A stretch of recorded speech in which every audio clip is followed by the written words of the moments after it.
नमस्कार, मैं हूं दीपिका शर्मा और आप देख रहे हैं क्राइम तक। माफिया क्वीन के इस नए एपिसोड में आपका स्वागत है। आज हम बात करेंगे एक ऐसी महिला की, एक ऐसी माफिया क्वीन की जिसका नाम जहरीली शराब कांड में शामिल था, इसके अलावा सेक्स रैकेट में शामिल था, इसके अलावा जो 12 लोगों की मौत हुई थी इसमें भी उसका नाम शामिल था, क्योंकि वो मौत इसकी जहरीली शराब पीने की वजह से हुई थी। इसके अलावा कई लोग ऐसे थे जो ये शराब पीकर बीमार हुए थे, कई लोग ऐसे थे जिनके घर की बेटियां या यूं कहें कि कोई भी लड़की इस सेक्स रैकेट में शामिल थी, फंस चुकी थी सिर्फ इस महिला की वजह से। इसका नाम है सुनीता। लेकिन सुनीता से सुनीता मैडम बनने का क्या सफर था, इसकी कहानी मैं आज आपको बताऊंगी। पुलिस ने सुनीता को गिरफ्तार किया था, उसके साथ साथ उसके बेटे को भी गिरफ्तार किया गया था, क्योंकि वो भी इस मामले में, इस कांड में शामिल था। दोनों माँ बेटे सेक्स रैकेट भी चलाते थे और जहरीली शराब भी बनाते थे। इन दोनों को पुलिस ने गिरफ्तार किया था, लेकिन महिला इतनी दबंग थी कि उसकी दबंगई के चलते कोई भी आस पड़ोसी या रिश्तेदार उसकी शिकायत नहीं करता था। सोचिए क्या उसका दबदबा उसने बना रखा होगा कि कोई भी गलत के खिलाफ आवाज नहीं उठाता था। और ऐसा ही हुआ, किसी ने आवाज नहीं उठाई तो उसे और पावर्स मिलती गई, लोगों के साथ उठना बैठना बढ़ता गया और उसने अपना ये जो कारोबार था, जो धंधा था, वो चलाती रही। सेक्स रैकेट में कई लड़कियां ऐसी शामिल थी, कई ऐसी लड़कियां फंस चुकी थी जिनकी जिंदगी ये खराब कर चुकी थी, लेकिन फिर भी क्योंकि पैसे आ रहे थे और पैसे किसी को आते हुए बुरे नहीं लगते, ऐसा ही सुनीता के साथ हुआ। तो कहानी ऐसे शुरू होती है कि 15 साल पहले सुनीता एक गरीबी जिंदगी जी रही थी। उसका पति गेट और ग्रिल्स बनाता था लोहे की, जिससे उसकी महत्वाकांक्षाएं पूरी नहीं हो रही थी। अक्सर वो अपने पति से लड़ती थी कि तुम कुछ ऐसा काम करो, कुछ ऐसा करो कि हमारे पास पैसे ज़्यादा आए, लेकिन खुद कुछ करने के काबिल थी नहीं। किया तो ऐसा कांड किया कि खुद गिरफ्तार है और उसका बेटा भी। पति से लड़ाई अक्सर होती रहती थी, लेकिन फिर धीरे धीरे उसे ये लगा कि शायद उसके पति के तो बस की नहीं है, अब उसे ही कुछ करना होगा। लेकिन किया तो इतना इलीगल काम किया कि लोगों की मौत भी हो गई। इस दौरान उसकी संपर्क बड़े बड़े लोगों से होने लगे, उठना बैठना होने लगा। तो पति को इस चीज़ से आपत्ति होने लगी।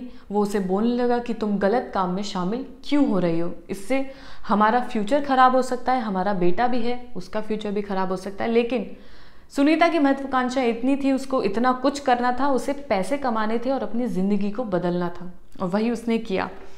लेकिन जब पति के साथ लड़ाई होने लगी तो पति ने फैसला किया कि वो उसे छोड़कर चला जाएगा, या यूं कहें कि पत्नी चाहती ही यही थी। सुनीता यही चाहती थी कि वो अपने पति को छोड़ दे या उसका पति उसे छोड़कर चला जाए और वो जिंदगी अपने तरीके से जिए। तो पति घर छोड़कर दिल्ली शिफ्ट हो गया, ये वहीं बिहार में रही। पैसे की चमक देख उसका जो बेटा था सूरज, वो भी अपनी माँ के साथ रहने लगा, क्योंकि उसे भी पैसे चाहिए थे। उसके ऐशो आराम पैसों से ही पूरे हो रहे थे, और क्योंकि पिता तो ग्रिल बनाता था, गेट बनाता था, तो शायद वो जिंदगी उसे ना मिल पाए। लेकिन माँ पैसे बहुत ज़्यादा कमा रही थी, तो वो अपने माँ के साथ चल दिया। मोहल्ले वालों को इस चीज़ से बहुत दिक्कत होने लगी, क्योंकि घर पर गुंडे हो गए, मवाली हो गए, अजीब से लोग जो गलत धंधा करते हैं वो दिख ही जाते हैं। तो उनको आपत्ति होने लगी और कुछ बुद्धिजीवियों ने उसे उस मोहल्ले से निकाल दिया। वो दूसरे मोहल्ले में शिफ्ट हो जाती है अपने बेटे के साथ, लेकिन पैसे की चमक के आगे उसे कुछ भी नहीं दिख रहा था। उसने चाहे मोहल्ले से निकाला जा रहा हो, चाहे लोग उसे कुछ भी कह रहे हैं, उस दौरान जब तक वो इतनी दबंग नहीं बनी थी, उस दौरान की ये बात है, तब तक वो उसे कुछ नहीं दिखता था। बस उसे पैसे चाहिए थे। वो चाहे उसे मोहल्ला शिफ्ट करना पड़े, चाहे देश से कहीं बाहर जाना पड़े, वो उस चीज़ के लिए राजी थी। जैसे जैसे टाइम आगे निकलता गया, सेक्स स्कैंडल में भी फंसती गई।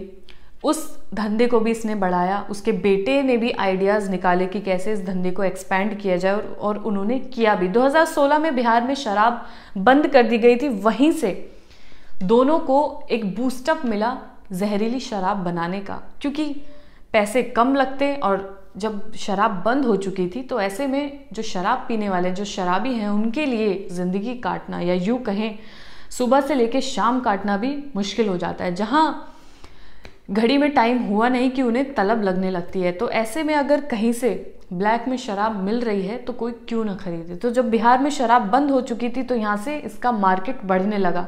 नकली शराब दोनों माँ बेटे बनाने लगे, और इसमें कई और लोग भी शामिल थे, क्योंकि अकेले तो करना बिल्कुल संभव है ही नहीं। ऐसे में और लोग भी शामिल थे। बड़े बड़े लोगों का आना जाना सुनीता के साथ होने लगा।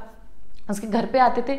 इसी चीज़ का फ़ायदा उठाकर सुनीता इतनी दबंग होती गई कि उसे आस पड़ोस के लोग कुछ कह ही नहीं पाते थे। किसी ने पुलिस में भी शिकायत नहीं की। और कहीं ना कहीं जो डिपार्टमेंट होता है, जो सिस्टम होता है इंटरनली, कहीं ना कहीं आपस में मिल जाता है, क्योंकि प्रॉफिट तो कहीं ना कहीं होता ही है, जेब तो सब अपनी गर्म करते ही हैं। तो ऐसा ही इसके साथ हुआ, क्योंकि बिना सपोर्ट के ये कर पाना बेहद ही मुश्किल था।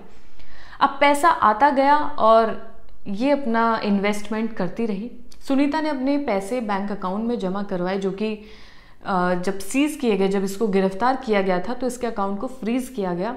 उससे कई मोटी रकम इसके अकाउंट में मिली थी। इसके अलावा इसने कई घर खरीद लिए थे, शहर में घर खरीदा, दूसरी जगह पे भी घर खरीदा और अकाउंट में भी पैसे डलवाए। धंधा भी उससे चल रहा है, सेक्स रैकेट भी चल रहा है। सोचिए, इसकी इनकम इतनी ज़्यादा बढ़ चुकी थी, जो इसने सोचा था वो इसकी ज़िंदगी में हो रहा था।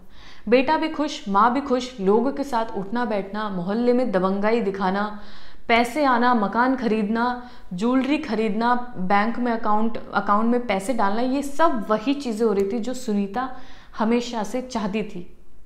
लेकिन जो 12 लोगों की मौत हुई, जो लोग इसमें बीमार हुए थे शराब कांड में, जो सेक्स रैकेट में लड़कियों की जिंदगियां खराब हुई थी, उन सबका चार्ज सुनीता और उसके बेटे पर जाता है। उसको गिरफ्तार किया गया। इन सब चीज़ों का जो लिस्ट निकल के आई थी, जिसमें 12 लोगों की मौत हो गई थी, जो काफ़ी बड़ी संख्या है शराब पीने के बाद, जो कि बिहार में बंद कर दी गई थी। उसके अलावा तुम जहरीली शराब बनाकर पिला रहे, तो कहाँ की इंसानियत तो खैर ठीक नहीं, सिर्फ अपना फ़ायदा था कि कैसे ना कैसे अपनी महत्वाकांक्षाएं पूरी करनी है। तो ये थी सुनीता मैडम बनने तक की कहानी, कि कैसे उसने अपनी ज़िंदगी में इलीगल तरीके से अपनी चीज़ों को जिया, लेकिन अंत में क्या मिला? कोई फ्यूचर नहीं, कुछ नहीं, गिरफ्तार कर लिया गया।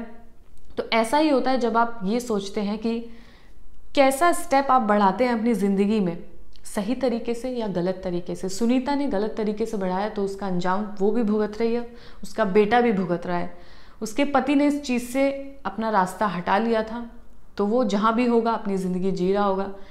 लेकिन अपनी ज़िंदगी के फैसले लेना बहुत ही ज़रूरी है। सिर्फ पैसा ही सब कुछ नहीं होता है, पैसे से सारी चीज़ें होती हैं, लेकिन अपने रिश्तों पर ध्यान देना, अपने रिश्तों को बचाना, अपनी ज़िंदगी को सही तरीके से जीना, ये बेहद ज़रूरी है। तो ये कहानी सुनकर आप क्या सीखते हैं वो ज़रूर कमेंट सेक्शन में बताइएगा। कोई ऐसी कहानी आप जानते हो जिसे आप सुनना चाहते हो, वो ज़रूर बताइएगा। इस एपिसोड को देखने के लिए धन्यवाद।